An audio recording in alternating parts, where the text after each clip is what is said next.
It's party time! P-A-R-T. Why? Because I gotta!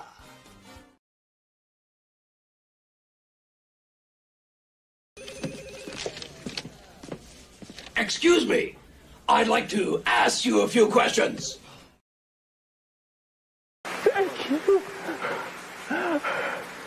You love me. You really love me.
Hold me close till I get up.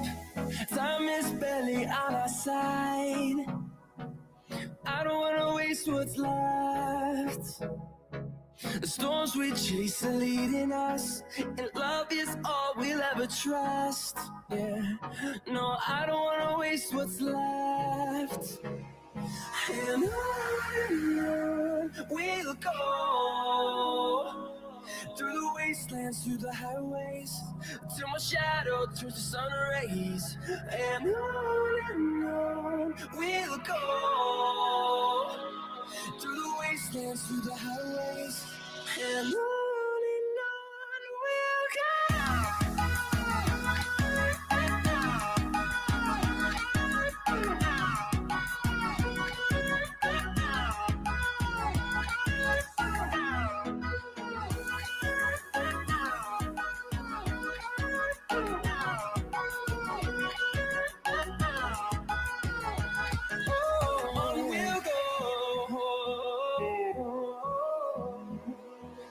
Finding life along the way, melodies we haven't played.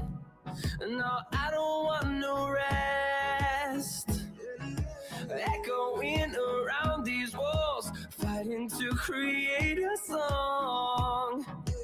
I don't wanna miss a beat. And on we'll go,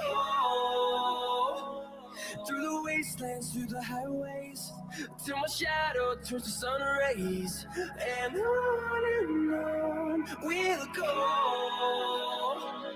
through the wastelands, through the highways, and on we'll go.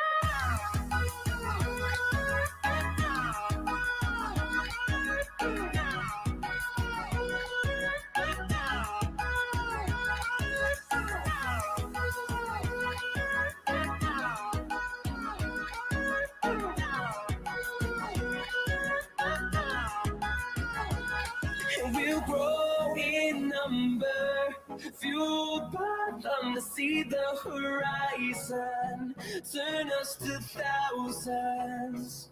And we'll grow in number, fueled by them to see the horizon, turn us to thousands. And on we'll go, through the wastelands, through the highways, till my shadow turns to sun rays. And on we'll go, through the wastelands, through the highways, and on we'll go.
my God, here we go. The Kardashians have redefined the American dream. Kimberly.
Here we go.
Invincible.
Hello, sir. Oops, sorry, I'm going to double up your sound here. I got to get my... I'm like a YouTube rookie here. Look at me. Okay. Clearly, this is what happens when I'm doing report cards and I'm not focused enough on YouTube where my priorities need to be. Oh, man. I got my first one of those DC foil books this year. I got one of the Power Girl Copper Tone homage cover, you know, where like she like I think it's Crypto is pulling her bathing suit down and she's like trying to run away. It's one of the Nort's illustrated covers. Catwoman all day. Catwoman all day. I think I've got the entire Art Germ run of Catwoman variants. I love those. they're just so good. Catwoman variants always a win.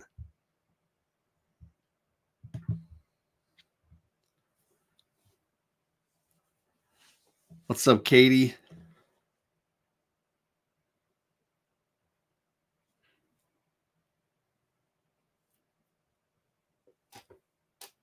Oh, my cat's coming in to invade. What's up, kitty? Just sniffing everything, checking everything out. Oh yeah, the art germ Catwomans are my favorites for sure. Yeah, although that same run, a lot of the cover A's were Joelle Jones. Hey, cat, what are you doing? Get out of it. What are you doing? Get out. Ugh. Sorry. All the Joelle Jones did all the cover A's in that run, and they're stunning. I love all of them. So they're also just wild and weird, and yeah. So I'm down for all that. Now you stop messing with my bags and boards. Go play somewhere else.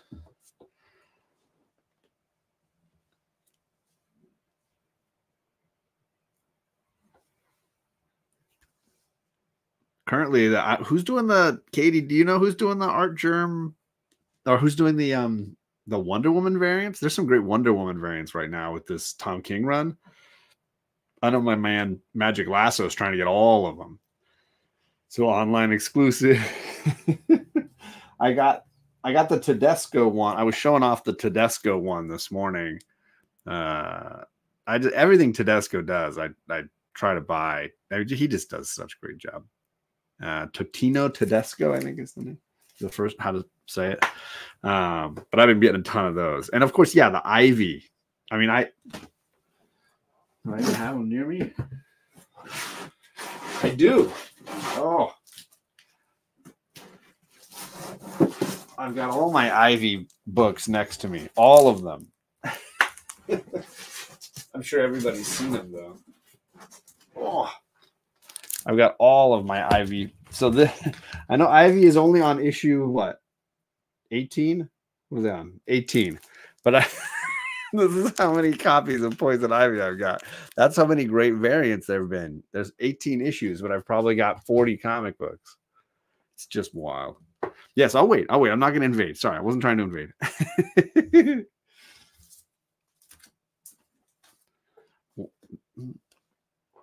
Ooh, now you're talking. That's awesome.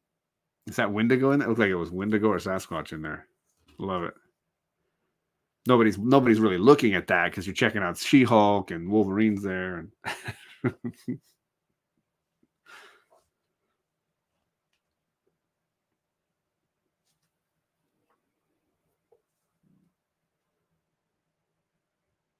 oh, nice. Yeah, that's awesome. I love the pink in the background. That's awesome.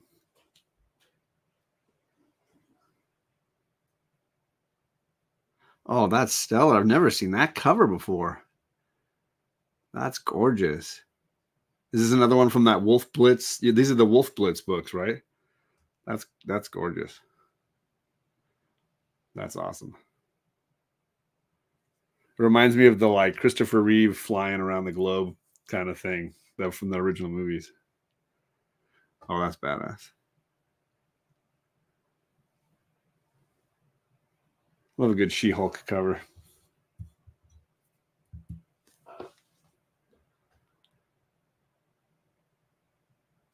Dang. Wolf Blitz always has such great deals on his books. I feel like I can't help but like fill a giant box every time, right? Love it. There it is. K-pop saying the same thing. Yeah, Katie, totally. Oh, another great one.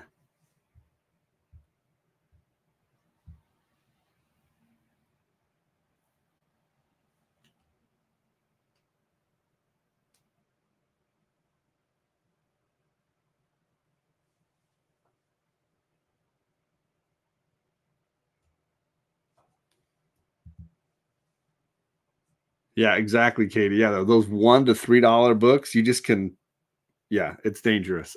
It's very, very dangerous. I'm trying to stay away from those kind of Instagram pages these days and just focus on either new books or whatever, hunt list keys I'm hunting for. Just kind of like tune out all the other stuff. It's hard though.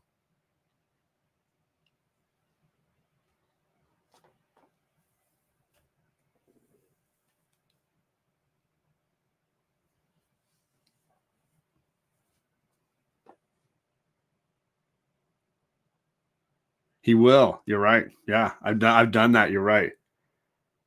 Uh-oh. Fire from Wolf. Okay. Danger time. Yeah, I steer clear. I steer clear of YouTube auctions now. I can't. I know how bad I am. Ooh. Wow. And that looks, is that double signed? Holy cow. Wow. And it looks foil. Wow.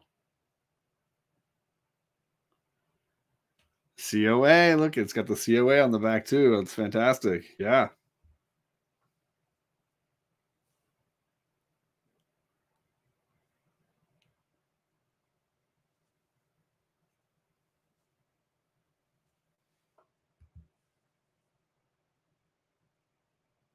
Oh, and this one's got a COA too, it looks like.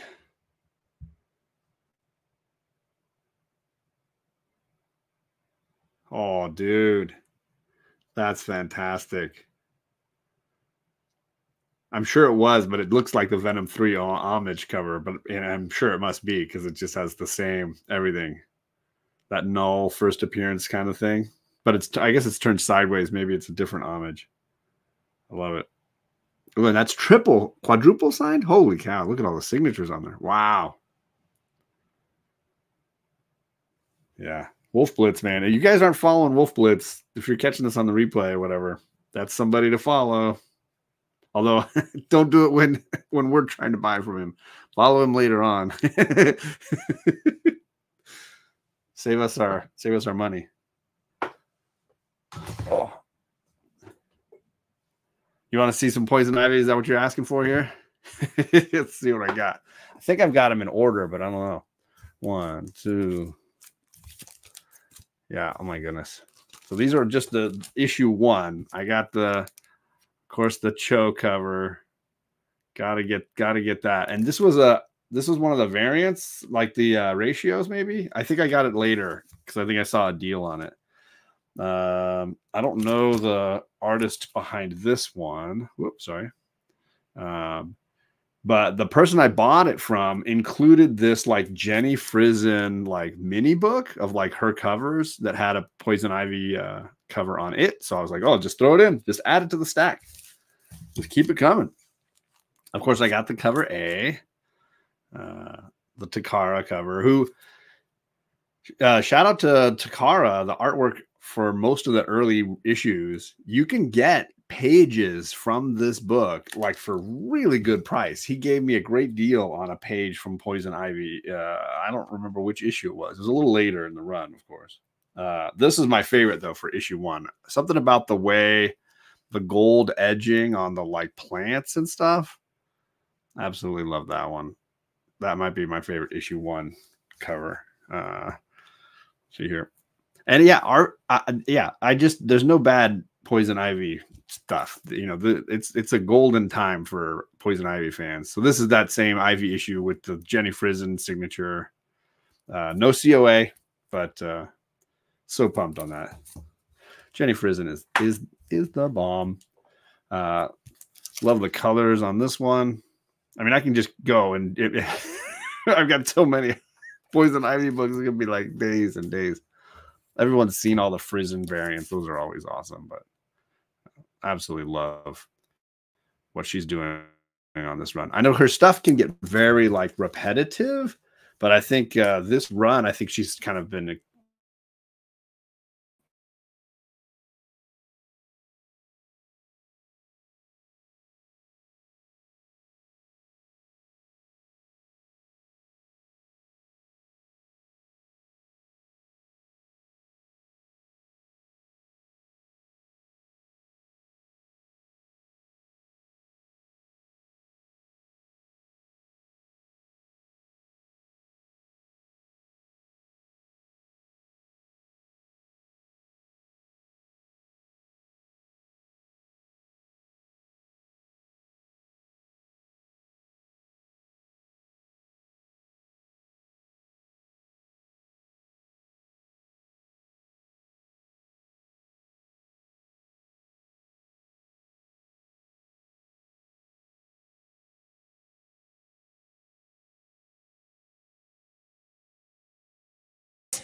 No. No. She wasn't ready. She wasn't ready.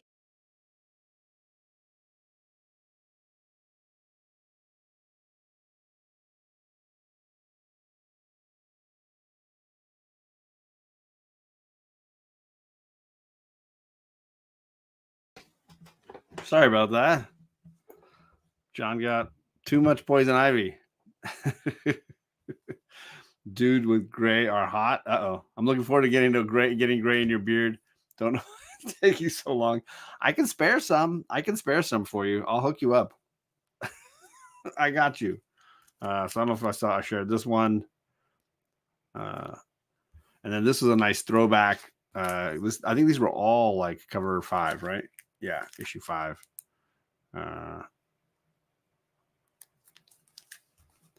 Show books you never share. What do I got that I never share? What's around me here? What do I got?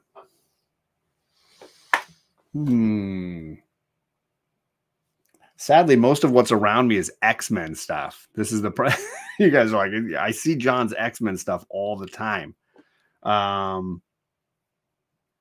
What is it? What do I have that I've never shared?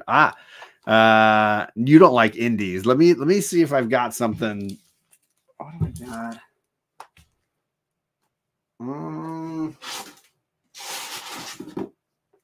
Let's see. What do I got? Let me go see if I can grab a box. Give me 1 second.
Let's see. Show books you never share. Sorry. He only likes indies if there are boobs on it. I don't. You show what you want, John. It's what you collect. Show indies. No, I just was trying to think of stuff I've never shared, or at least don't share often. Let me get my poison. Let me get Ivy out of the way here. So I just pulled out my Batman boxes. I got all my Batman stuff here. So let me create a little room in these. Get the trades out of the way. I haven't shared this one in a while. I know it's hot. It's been hot lately. Gotta love any Harley fans in the chat. Is this her first appearance? Is this not her first appearance? I just think it's a great cover. I mean, Alex Ross all day, right? So gotta love that one. So I'm a pretty big Batman fan. I've probably got 3 short boxes full of Batman stuff. Always start with Batman, and this was the original for me. Year 1, I just freaking love this book. So it's always been a love affair that was built out of reading this and the artwork with David Mazzucchelli, and yeah, all day. And here's a great one. He went from indie to the Batman. My mind, I was like, I could get some indies that I've never really shared, or like, you know, Savage Dragon that I'm an insane man for. That would have your boobs in it. Savage Dragon is boobs wall to wall. It's boobs and muscles is all it is, right? There's a Neil Adams book I got not too long ago, about a year ago. Always love a good Neil Adams Batman. So cool. And this one's in pretty good shape considering, you know, it's basically a square bound book. It's a big book. It's got one really good crease, but that's a good one. Well, here's a Scarecrow cover you don't see often enough, I feel like. A real creepy Scarecrow cover from, this is quite a while back. This is a 35 center. So old school Scarecrow Batman. Let's see. A Al Milgrom work there. Let's see what I got. Of course I got, I mean, we were just talking about her, but of course I've got Poison Ivy. I've got lots of Ivy. I got lots of Ivy. I finally got the second appearance of Poison Ivy the other day, but she's not on this cover, so who cares, right? It's first cover or none. Second doesn't matter. Let's see. Oh, this is a great one that I think is under talked about. I think obviously whether you're a fan of Robin, Jason Todd, or whether you're a Killer Croc fan, right? There's a lot of good stuff to love here. Batman fans in there. Oh, here's a good.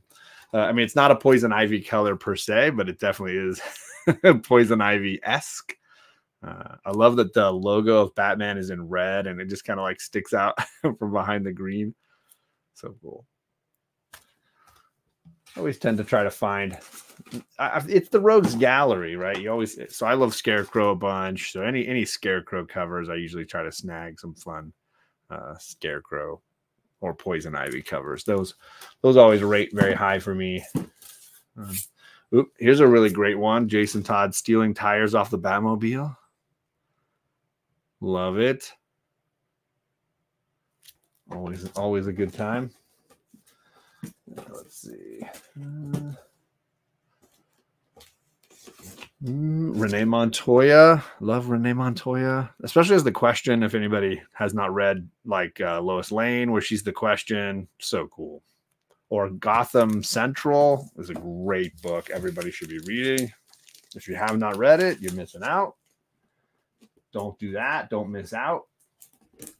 Let's see. Then you get into the modern stuff. Let's see. There's a good cat. There's obviously Jim Lee draws Catwoman really well. And Hush, right? And there's nothing to be said wrong about the artwork in the Hush miniseries, or I guess it's the maxi series. So good. You're trying to sell a short box. You want a short box of Batman that you're trying to sell? Oh, really? Trying to clear some Batman out? I'm trying to thin my herd here a little bit,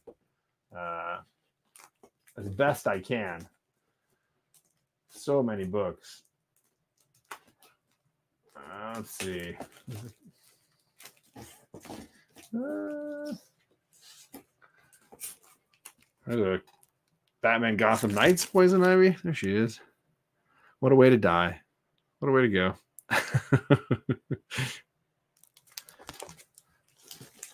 Let's see.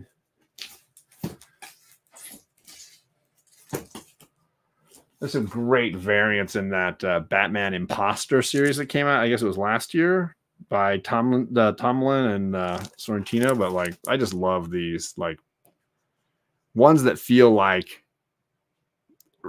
almost like it's realistically drawn or Lee Bermejo style kind of stuff. This might even be a Bermejo cover. I'm not even sure. Love it though. Gorgeous. All day. Let's see what else I have here. Oh, I got some older, I mean oldish. Older meaning like, 20 years old, not forever ago. Of course, Adam Hughes, Batgirl. Love a good Adam Hughes. He's really nice too. I got to meet him once at a con. He is a really nice guy. Let's see. I'm sure some fans know the Mark Waid JLA run, which I love. I missed out on a lot of like X-Men in this era because I was busy over at DC reading JLA with Waid or anything that Jim Lee was doing. Love all that stuff. The Tower of Babel or storyline. I've got the whole. Of course, I got the full run of that. Ooh, there's a good Wonder Woman. This might be my favorite Wonder Woman cover ever. Michael Turner's Identity Crisis cover with the lasso of truth as a noose. I mean, holy cow. There's so much to like here. Absolutely stunning piece. And if you've missed out on it, folks, I think Identity Crisis is a really great read. Powerful, sad. And then you get these amazing Michael Turner covers that he just crushed the daylights out of this series. Absolutely some gorgeous stuff. This issue with Deathstroke, when they're battling Deathstroke, is so good. That's just a great read. Somehow that JLA stuff got snuck into my Batman box. Oh.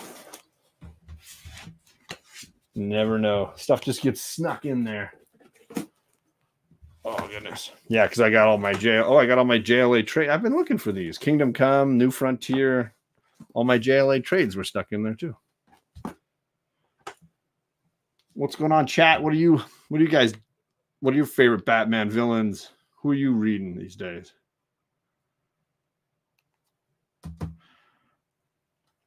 I'm good. No, I'm good. I was just showing off some Batman books. I'm good. Is that all the stuff you got from Wolf Blitz and everything? Okay.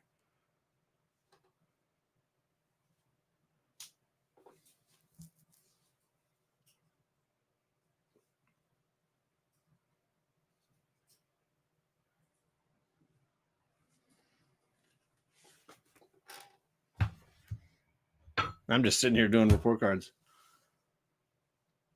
Oh, are you? Is there an event tonight?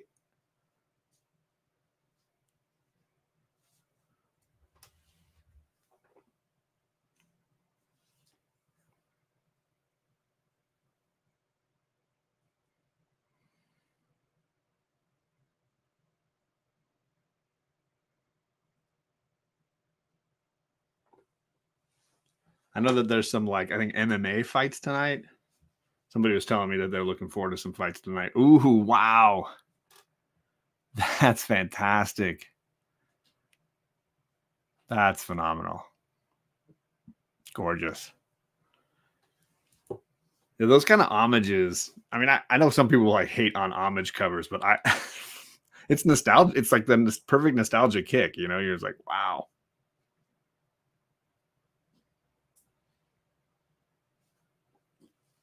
Yeah, I think I probably have a ton of giant size X-Men homages in my boxes everywhere. Just anybody does one, it's like, all right, I'll buy it. I'll buy it.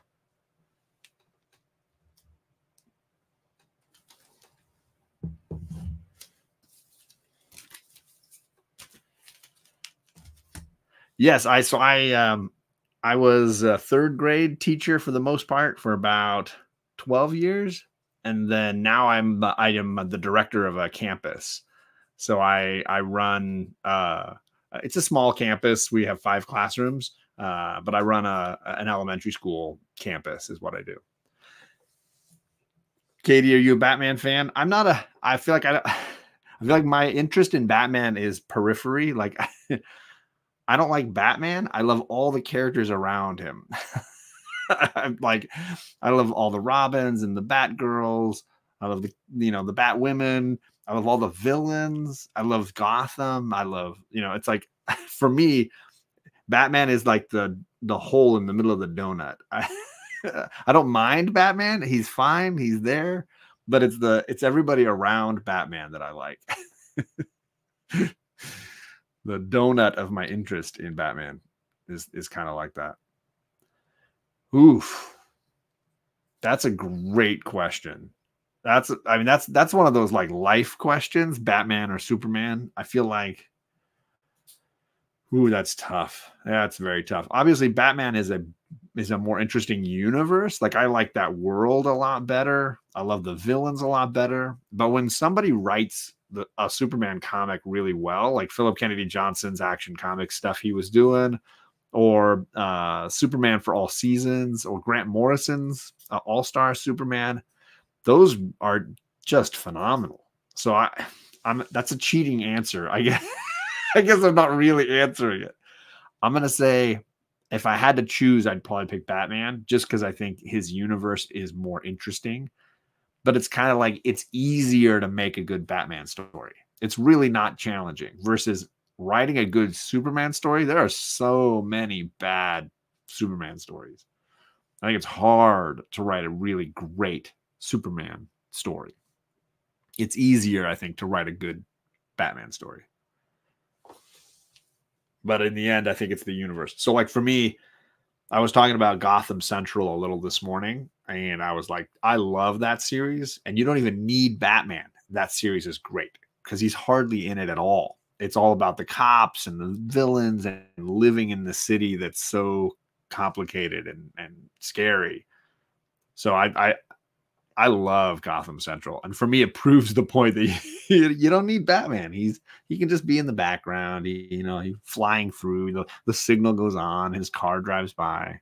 Whatever. The universe is the interesting character, I think, in that comic, certainly.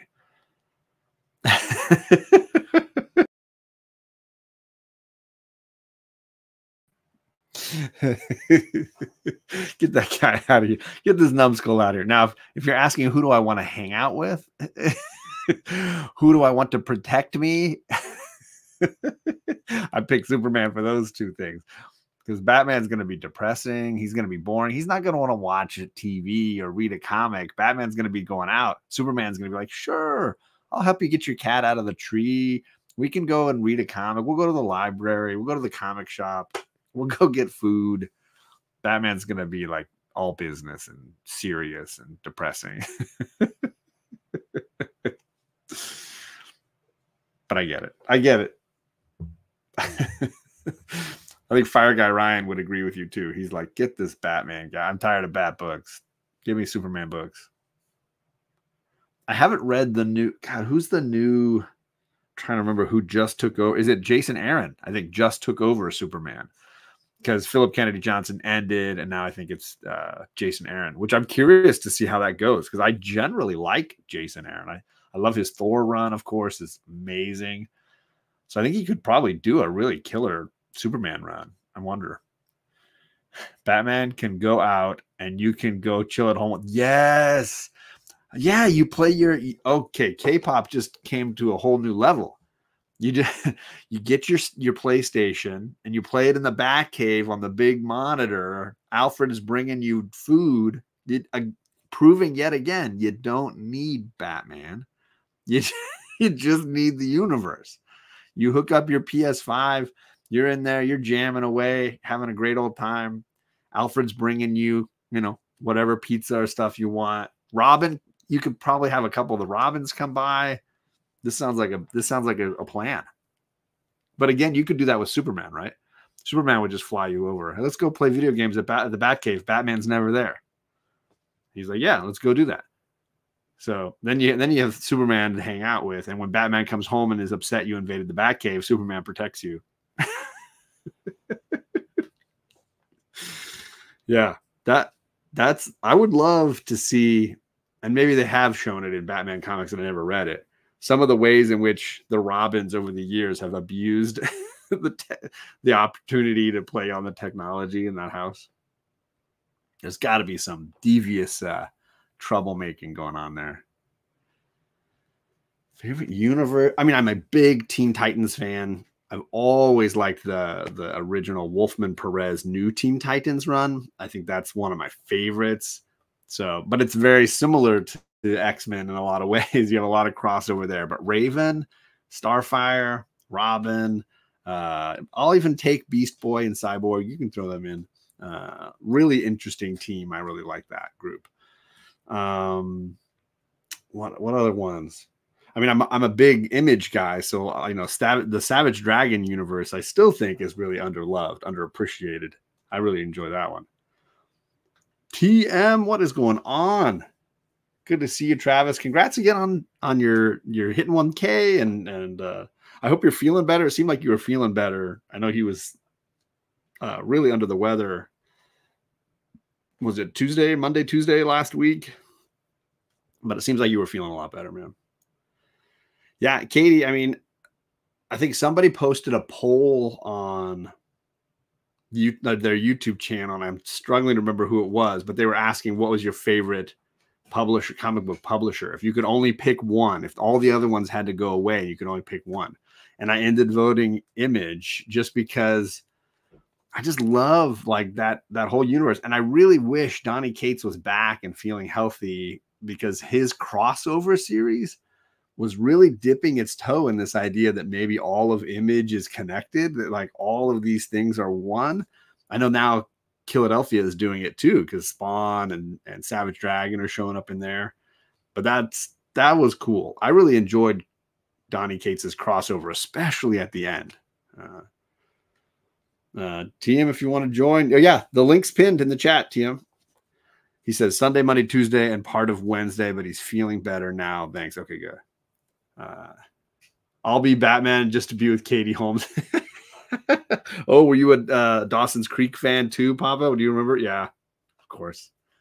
Big time. I remember watching that, and it was not long after did Smallville overlap and play at the same time as weren't they on CW together for a little bit?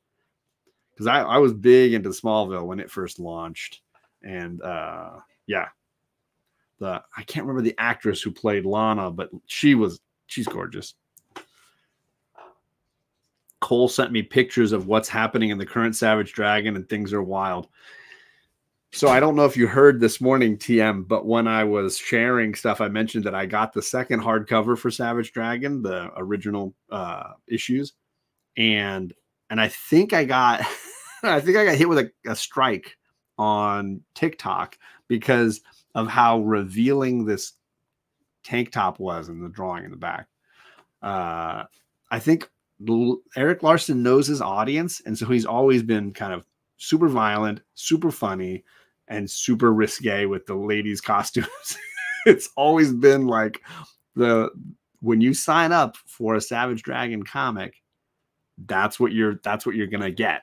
And he's even started doing it with the risque covers. I know issue 225 has an incredibly raw. They even had to put it in like a special bag and a special cover over the top of it, letting people know this is for adults only, explicit, blah, blah, blah.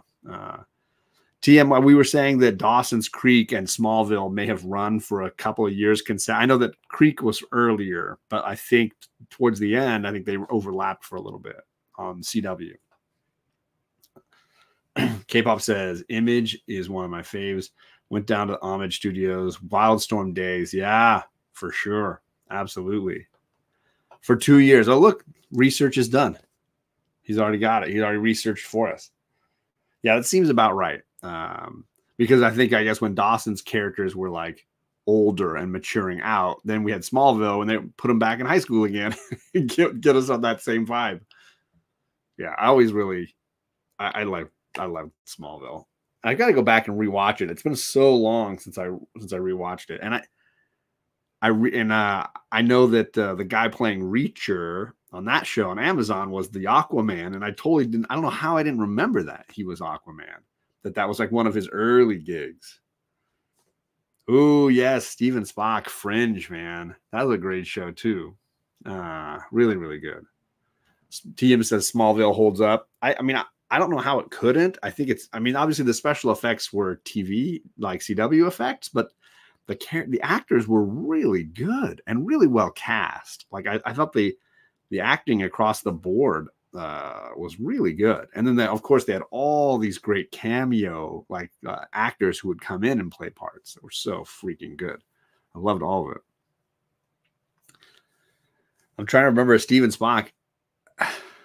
Fringe was just 4 seasons. Is that what it was? I think Fringe spent 4 years.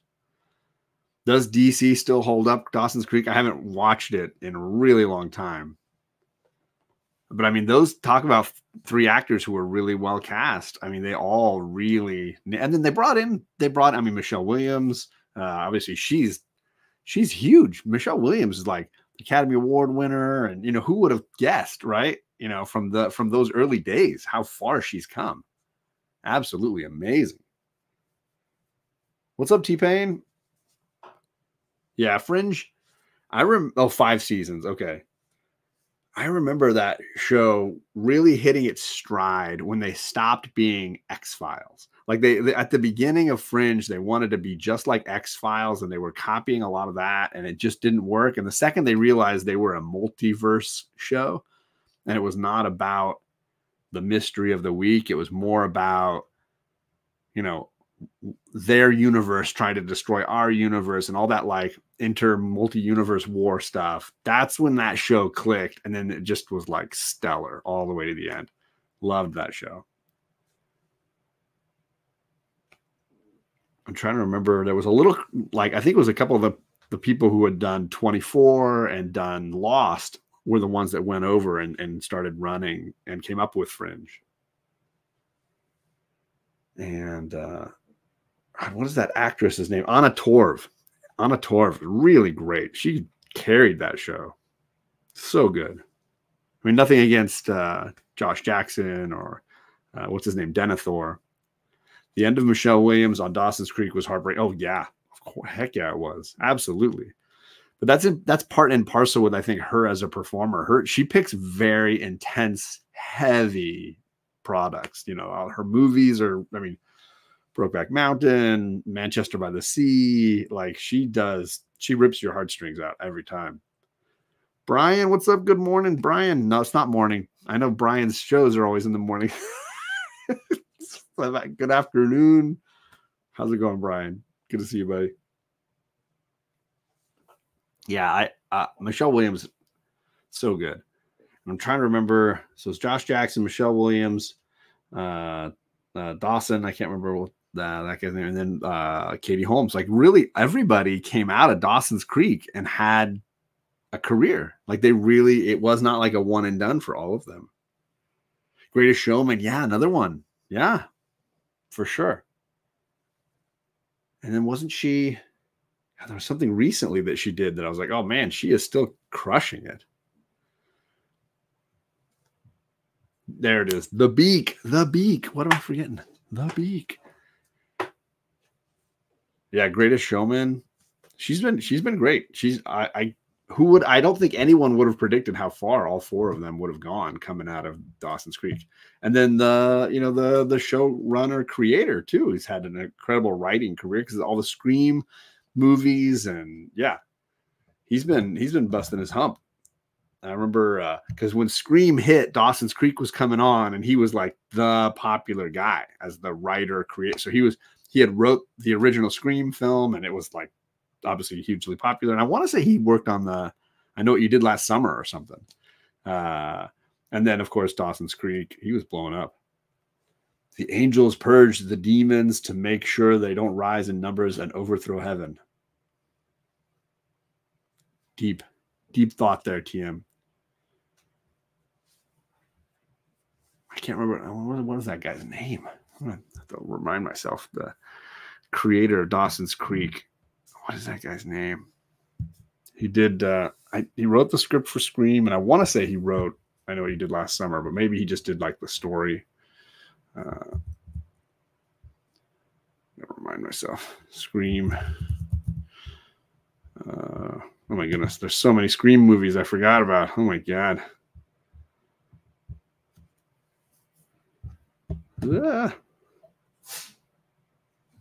Let's see. My internet is going slow. I don't want to crash on everybody like I did earlier. It was Kevin Williamson. There it is. That took me a little while. Did anybody in the chat beat me? Nobody beat me. Okay. Brian almost beat me. It appeared just after I said it. Dawson's Creek, Scream, Vampire Diaries. I remember the show The Following. I forgot about that. He also wrote, I know for the scripts for I Know What You Did Last Summer, The Faculty, great movie, The Faculty. Yeah, so good. Let's see what else. Yeah, Vampire Diaries. I never saw that. I remember The Following, which had a couple of years. He's working on a sequel to Scream. Oh yeah, he did. Did he write? He must have done the first draft, and then somebody else did it. Let's see. What's he working on now? He did. He was an executive producer on all the Scream movies, but he wrote 1, 2, and 4. He did not write 3. That's what it looks like. And then he's a producer on Venom, the Venom movie. Oh, it's a different Venom. There's too many Venom movies, clearly. And then he was doing a show called Tell Me a Story on CBS, American Psychological Thriller. That was the last thing he was doing, I guess, for TV. Huh. There you go. The Faculty's coming back. What? The Following was with Kevin Bacon. Was it? Was that the one I was remembering? I think it. I can't remember now. Now you got me questioning everything. Where was that? Vampire Diaries. There it is.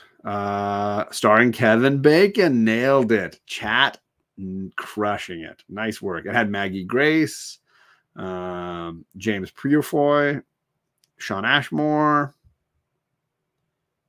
Solid cast.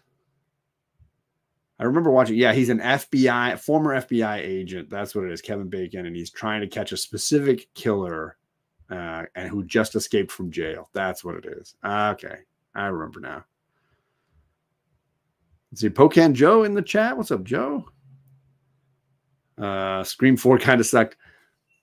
So I had COVID right before Christmas, like the December 11th. And I just watched all of the Scream movies as like a way to deal with having COVID and not being able to celebrate Christmas with people. I just decided I was going to watch bloody, violent movies instead. And I watched all of them. And I'm fine with all of them. I have no animosity towards any of them. There are definitely ones I prefer, but I think that may be one of the more consistent horror franchises as far as like I could put on any of them and be cool with it. Obviously I would prefer to watch numbers 1 and 2. I think those are just my favorites, but you put one on, I'm going to watch it. I think the best ones are the ones that have the most tense, like kill sequences, the thrill moments where you're like, oh my gosh, what's going to happen? Those moments are the ones that I really dig. Now that's a holiday to remember, says K-pop. Yeah. I mean, yeah, I was quarantined for almost 3 weeks. It was really lame. Really lame. Scream 6 was great, says TM. He loved that one. Wheelie says he likes 4. He said 4 is okay, but the rest are good. Okay. All right. Yeah, I think the original 2 are just top notch for me. Like I have no issues with any of them. I wish that they hadn't killed Jamie Kennedy. That was the only problem I had with the second one. I wanted Jamie Kennedy around a little longer. I was kind of sad that he's gone. How's it going, Tate? I shouldn't abbreviate that as TP. That's not a good. Some people you can abbreviate their names. That's not one I want to abbreviate.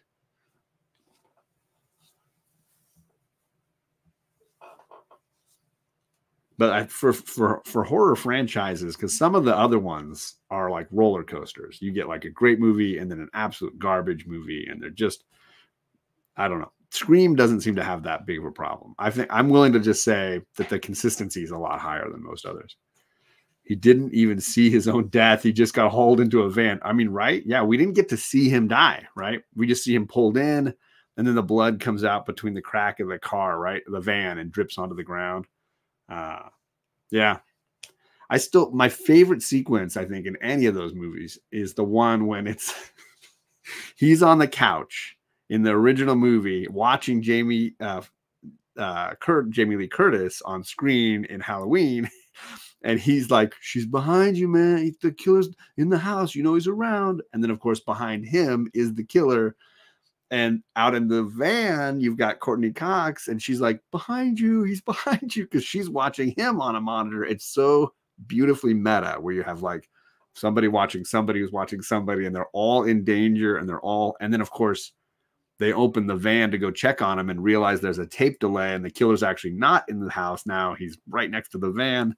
Oh, that is just one of the best horror moments, because it's funny, it's scary, it's got a twist you don't see coming, it's reflecting back on classic horror moments. It's just so, I eat that scene with a spoon. It's so good.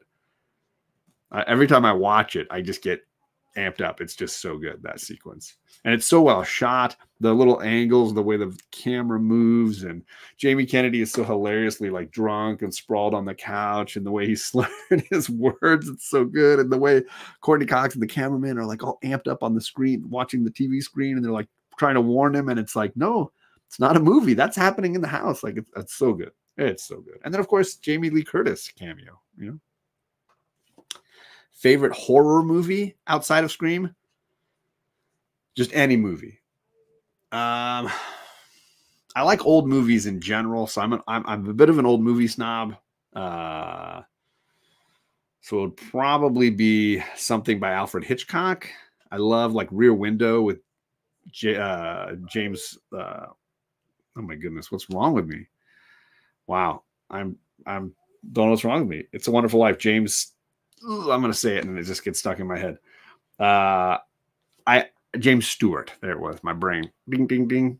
I love Rear Window. I think Rear Window is a perfect movie. I don't think there's any flaw in any moment. It's so good.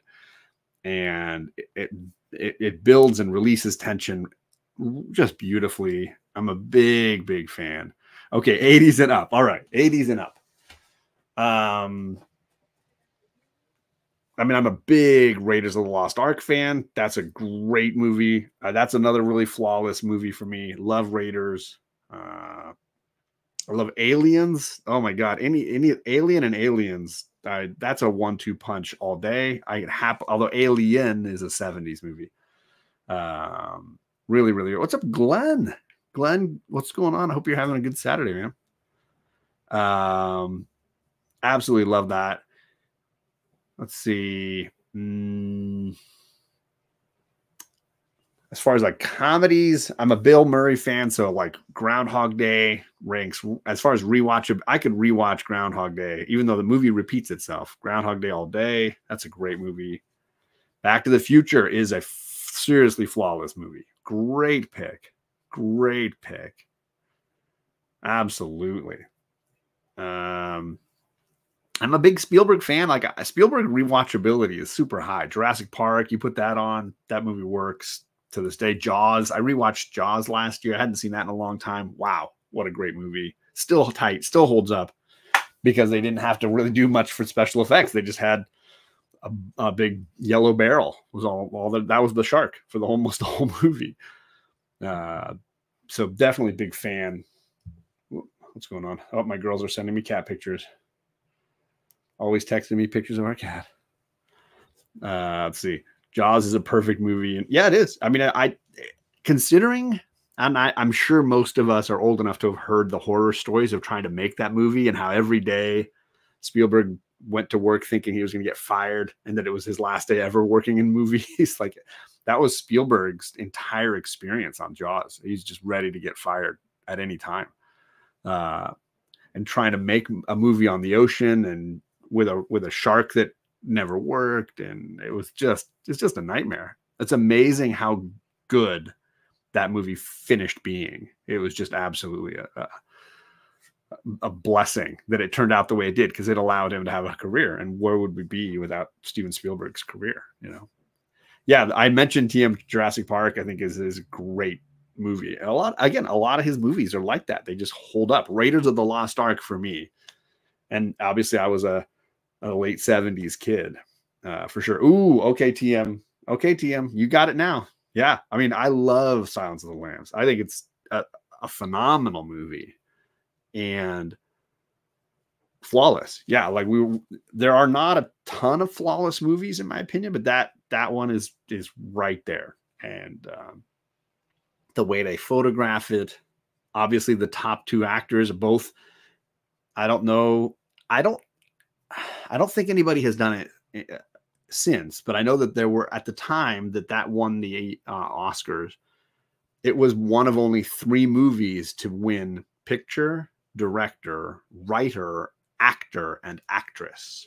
And there were only 3 movies that had ever done it. And I don't, as far as I know, nobody's done it since, but maybe I'm forgetting a movie that did it in the last like 10 years. So it was Silence and then 2 earlier movies. And in most of the cases, I mean, it was like Anthony Hopkins was in that movie like 15 minutes, but he won Best Actor because they just had a better shot at winning that over supporting actor that year. And it was same with the movie that did it prior to that was, I was waiting just to see if I'm going to guess, was a Jack Nicholson movie. And the actress with him in that was only in it for 15 or 20 minutes. And she won Best Actress, but she probably could have been a supporting actress for that. And that was One Flew Over the Cuckoo's Nest. So Nicholson and I've already forgotten the actress who played Nurse Ratched, and then picture, director, and writer. And then before that, it happened one night with Clark Gable and Claudette Colbert or Rosalind Russell. It was one of those 2 ladies. And that one won all the awards, but it just doesn't happen often. That's how good Silence of the Lamb is. It breaks all the traditional rules. It's a horror film. How many horror movies have won Best Picture? There's just not that many. It's it's almost exactly an hour and a half. Most movies need to be long to win Best Picture, and it's not even close.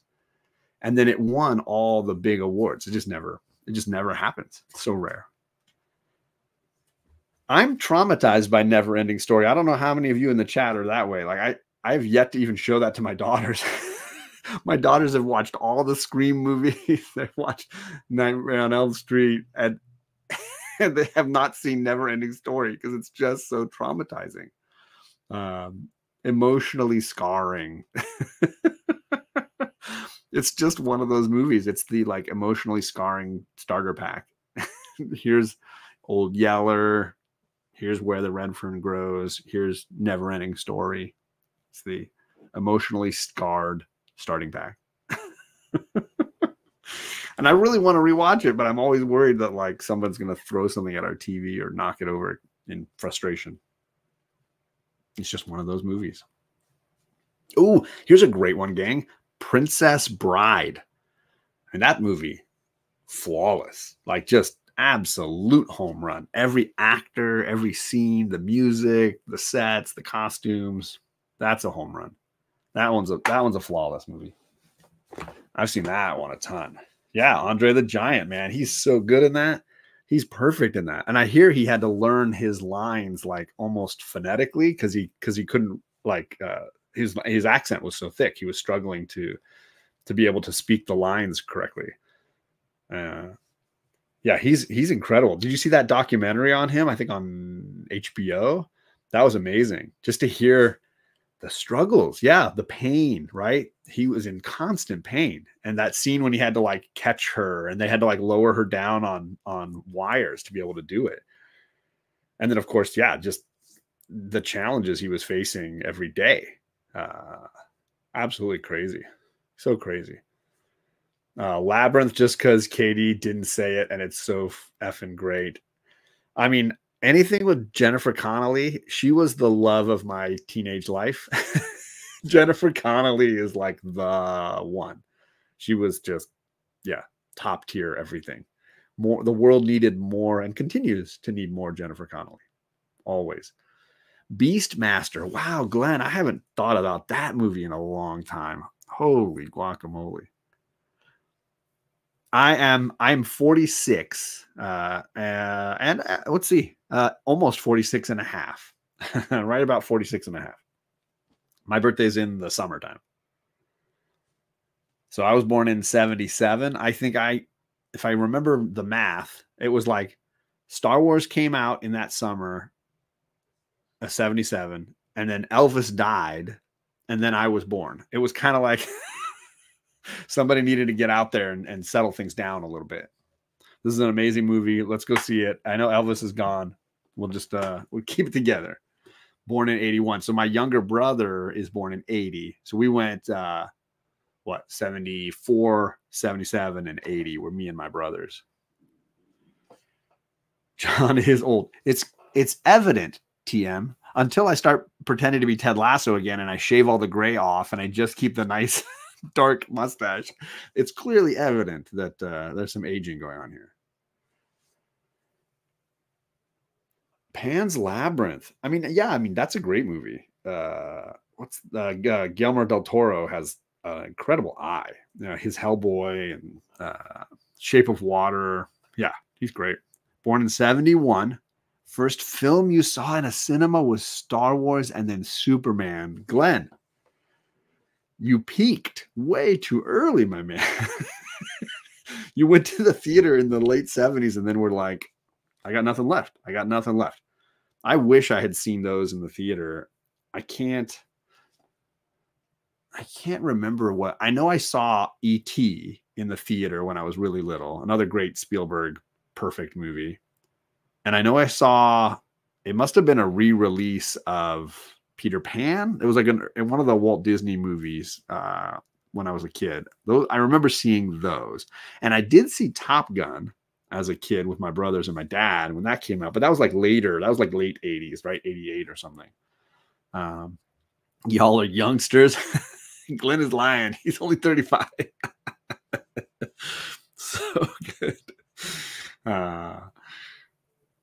Yeah, so like but I can't remember what I saw. I mean, I think the first thing I remember distinctly seeing was E.T. and then crying so hard in the movie theater. My dad had to take me for like burgers and shakes afterwards just to like calm me down at the end.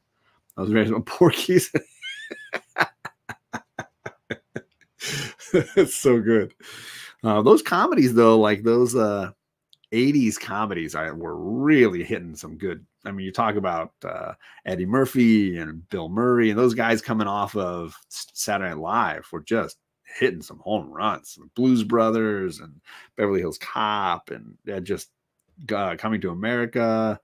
What was the Trading Places? Like there was just so many great 80s comedy movies. And then Bill Murray. Like Bill Murray was just like hitting home runs, Ghostbusters and yeah, all about those 80s comedies. Really great stuff.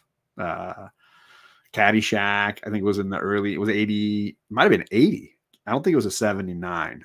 I think Caddyshack was early 80s. That was a great one. I'd have to watch that again. I haven't seen that in a hot minute. But yeah, those 80s comedy. There was some in the early 90s as well, but I love good 80s comedy. Those are just, you can't beat that. John Candy was making a lot of great stuff.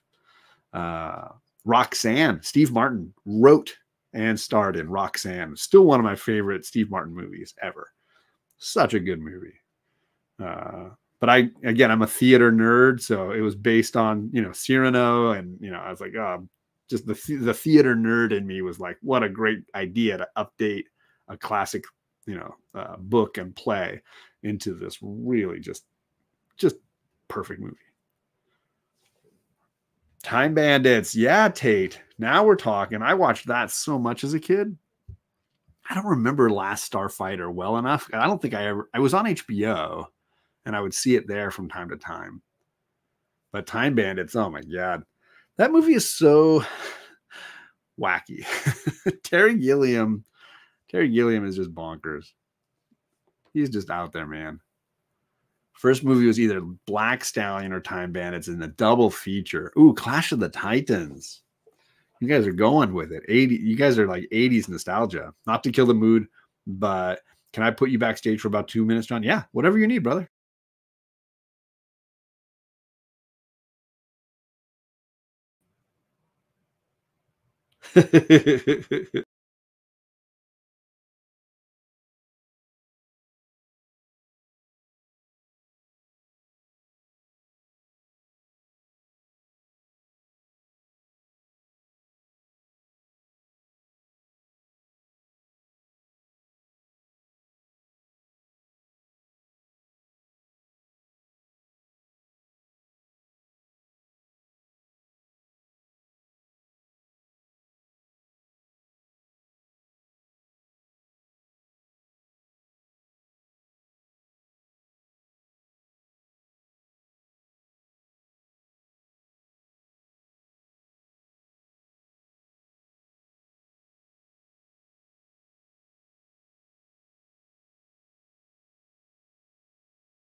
I'm so sorry, man.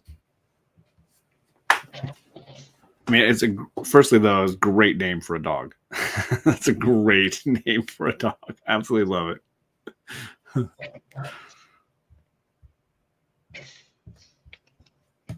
Hopefully the dog lived a long. Well, did you say the? I don't think we heard the age. Hopefully the dog lived a happy long life. 10 bells, 12 years. Wow, that's fantastic. That's great, especially for dogs that big. It's hard. My dad and his wife have worked for a rescue organization, and they've always gotten rescue dogs, but they're always big. They've always gotten some of the biggest dogs they've got. They just don't, it's hard for them to live that long. I think the longest they had one that lived 15 years, I think. So it's not that common.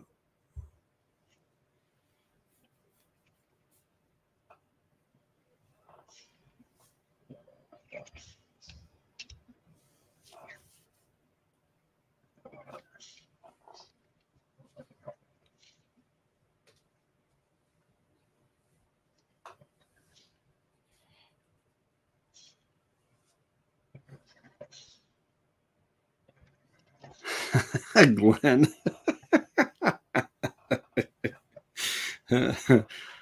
Oh man, I don't know how funny the story is going to be, Glenn, but oh, your dog barking.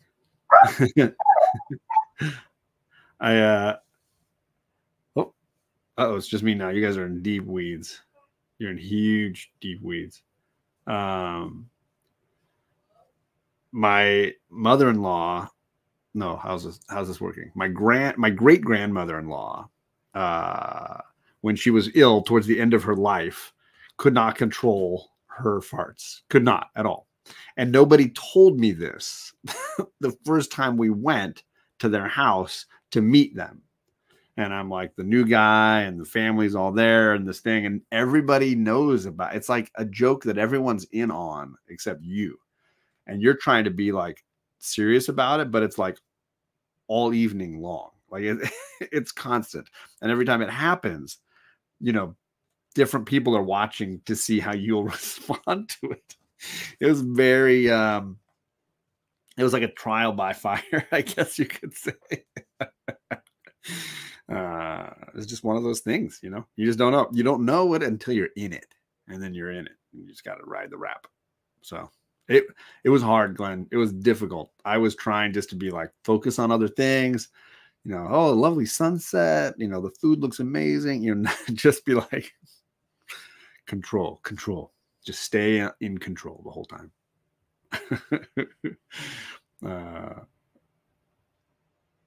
The human butt kiss, and now the puppers. Yep.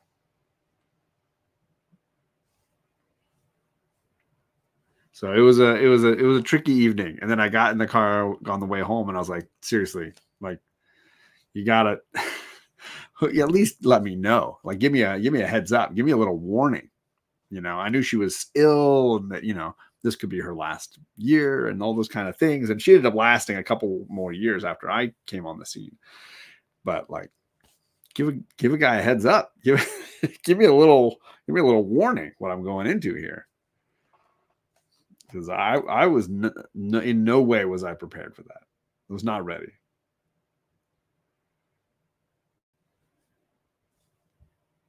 More stairs for the dog to rip its farts up.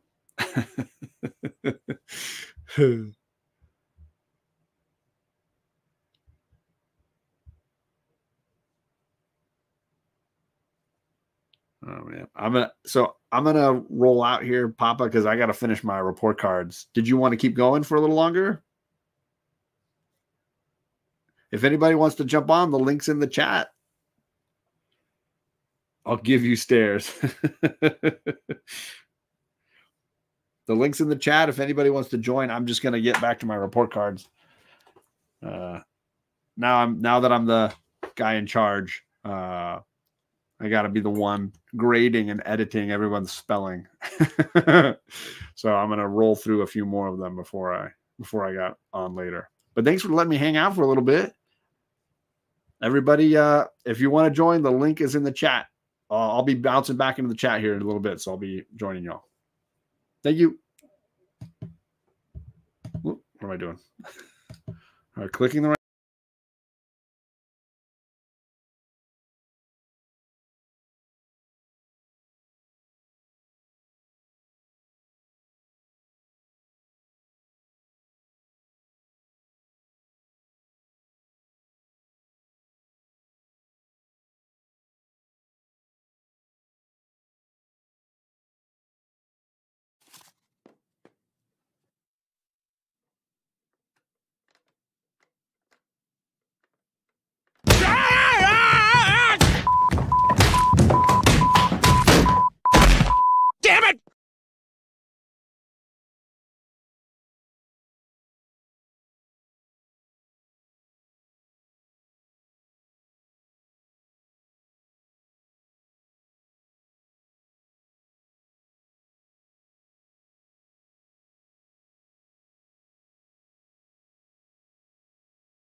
Like it so far? Mm-hmm.